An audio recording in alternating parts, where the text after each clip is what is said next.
In digital Marathi, जनतेच्या हक्काचं व्यासपीठ।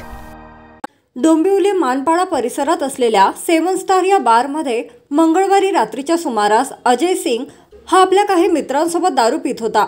त्याच्याच बाजूला टेबलवर विकास भंडारी हा देखील आपल्या मित्रांसोबत दारू पित बसला होता। पार्टी रंगात आली असताना खुर्चीला धक्का लागल्याने अजय सिंग व विकास भंडारी या दोघांमध्ये वाद सुरू झाला।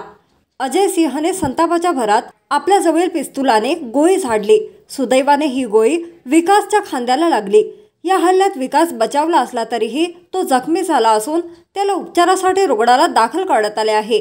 घटना घडल्यानंतर अजय सिंग व त्याच्या मित्रांनी तेथून पळ काढला।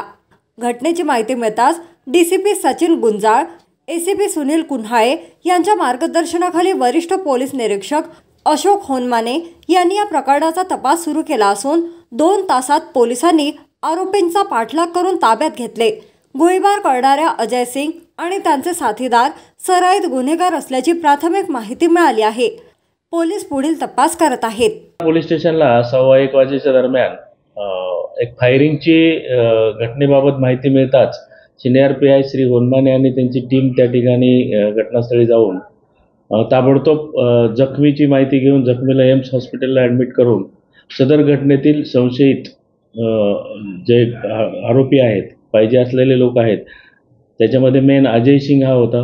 त्यांना 2 तासामध्ये डीबीच्या टीमने स्वतः जीव धोक्यात घालून त्यांना ताबडतोब अजय सिंग आणि त्याचे 4 साथीदारांना ताबडतोब ताब्यात घेतलेला आहे। 4ही आरोपी रेकॉर्डवाले असून वेपन्स असल्यामुळं अगदी स्वतःचा जीव धोक्यात घालून त्या टीमनं 2 तासामध्ये आरोपींना ताब्यात घेतलेला आहे। पुढील कारवाई अटकेची आणि तपासाची डिटेल तपासाची कारवाई सिनियर पीआय होनमाने व त्यांची टीम करत आहेत।